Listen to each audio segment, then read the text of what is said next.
Good evening, parents. We want to welcome you all to our first ever virtual back to school night. We know it's a little odd to be doing it this way, but we are trying to connect with you and get the year started in the most positive way possible. So I have here today Becky Dritz, who is our new hire, and she is our Director of Operations.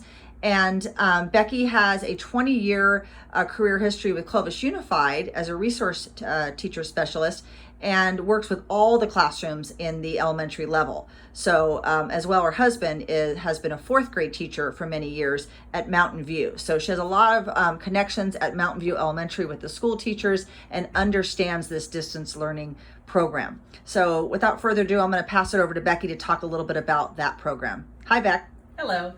So to give you a little bit of short-term background, when I was teaching back in March, we were literally told, actually we weren't really told, we heard as at the same time you did that schools were closing. Was waiting for the news to find out what was happening, so teachers didn't have any time to prepare emotionally, academically, lesson plan, so forth.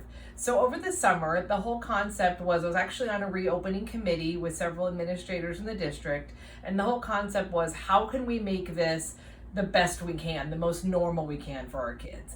At the time, the reopening committee, we were trying to plan every which way that we could do a hybrid model, that we could get our kids back in person, however that looked, however safely we could do so. And in the end, ultimately, because of our county watch list, because of governor restrictions, because of COVID, we weren't able to bring our kids back on campus. So I want you to understand, from a teacher perspective, I'm also a parent, and then now working at the center, I see the challenges from all aspects.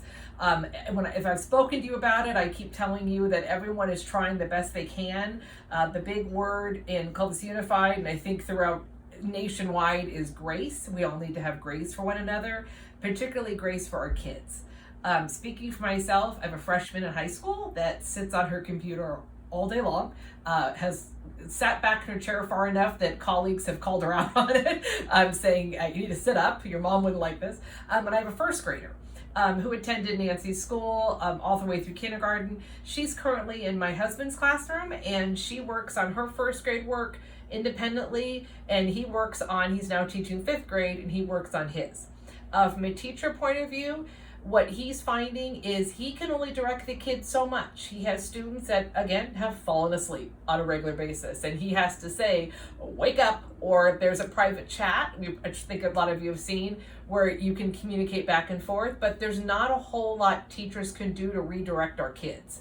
As far as my daughter, she's engaged just because she's been looking forward to first grade so much, but she still often walks around. My husband will find her thinking she's on a initiated break, and he says, what are you doing? Why are you dancing? It's not music time. But he's also teaching his kids.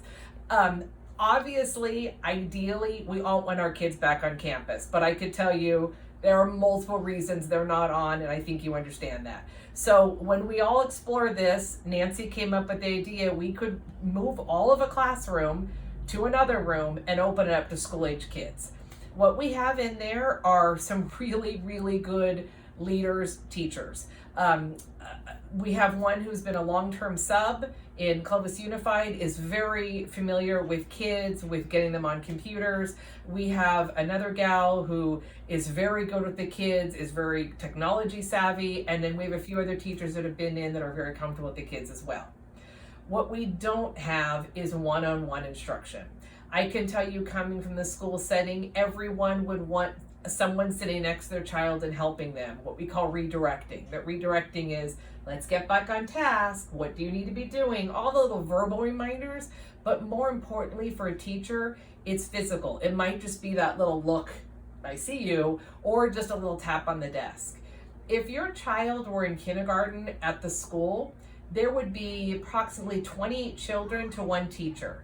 Kindergarten is not what we think of when we were younger, where it's real play structured, it looks a lot like daycare. Kindergarten now is you walk in and you're learning.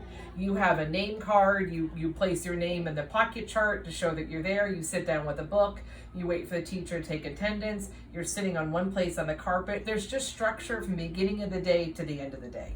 But in that structure, there's recess. Everybody's on the same schedule. So if you're sitting with a teacher at a station and it's teacher led, maybe you're doing a reading group or writing assignment, your friends are sitting at another station working on handwriting. A third station might be iPads, because technology has been in the classrooms before COVID. And the idea is that everyone's working on something, but the teacher, most importantly, and what's different now, is the teacher can watch every child while they're working with one group. Most kindergarten rooms have an aide depending on the school's funding and various factors. Sometimes there's parent helpers, but essentially there's one lead teacher, and now that lead teacher is virtual. So our kids are learning how to respect their teacher through a screen, but what they don't have is someone redirecting, someone checking to make sure their work is done.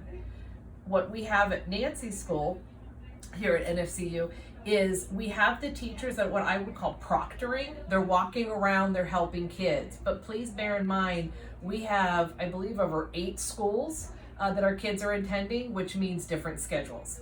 We have AM kindergartners, we have PM kindergartners, we have a first grade, we have second grader, but overall on at different times. We have kindergartners who've never been in school who don't know how to sit. I've heard over and over again parents say, my kid's really active. Honestly, every kindergartner is really active, and interactive with a computer is different interactive with peers and with a teacher. So some of the challenges we're having is that the kids are having a hard time sitting. But if you've been working from home, you know it's hard to sit and listen to meetings. It's hard to just sit. So our kids do get break time.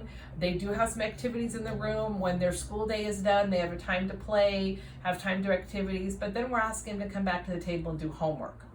That has to be somewhat voluntary. If they were in a kindergarten or first grade room and they didn't complete their work, it would be most likely a consequence of you need to stay in at recess or you need to do this at home. And if you don't finish it at home, we're gonna talk to parents, and then it becomes another dialogue. And most first grade teachers give out homework packets the week before. So if it were given to you, let's say on Monday, it wouldn't be due until that Friday. Or maybe Thursday night, and then they do a test on Friday. But there's a time frame for young kids to do their work, so they don't have to do everything every night. It gives them a little more freedom of when they can complete it. Kindergarten normally doesn't have homework. Kindergarten might be read 20 minutes with your child, maybe draw a picture, but it's not this every day is homework. What we're having now is if kids don't finish their work, it ends up on Seesaw, it ends up in an email to you, which causes understandable frustration for all involved. So here's what we're trying to do at the center. We send home blue folders. The idea of the blue folder is on the left side, if there's any notes that you have, let's say a teacher had to change the Zoom meeting, or the teacher changed, maybe they're in an independent reading group, or there's an upcoming test. And by the way, if you have questions about the tests, iReady, MyPath, I'm happy to share with you. I won't bore you all the details, but I'm very familiar with all the different curriculum they're working on. But if you see something coming up, that gives us a little bit of heads up to prepare your child, and also know not to assist them during a test. That's really important. On the right side, our concept was for you to fill it with anything you know they'll be working on. One of our first days, Nancy noticed one of our kiddos needed a worksheet. We couldn't find it. But if he knows about it, or you know about it, and it's in the folder, we're ready to go and start the day fresh. Now, here's what I'm experiencing as a parent, and I keep sharing this with Nancy, and as we're going to record this, I received a text at 3:47 from the teacher. First graders, here's what we worked on today. If your child didn't finish, so here's my point. It's 3:47. They do homework in the classroom at 4 o'clock. You as parents receive those texts. We don't. Some of you have offered to share email back and forth with teachers. Here's our concern. We have 18 to 20 students. We have 2 to 3 teachers at a time. 3 is our ideal situation.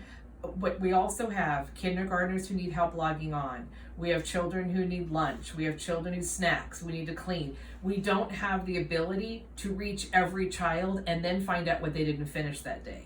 So what we ask of you is to please communicate with your teachers, with your child's teacher, and let them know if they're really struggling with getting the work done. Either try to work out at night, even though it's a long day, the end of your day, the end of their day. But if you still have work and you want us to focus on that, we can do that after they're done working. They're done 1:30, 2 o'clock each day. we still have some wiggle room where we could sit down with that child and do some of that makeup work. The next day, though.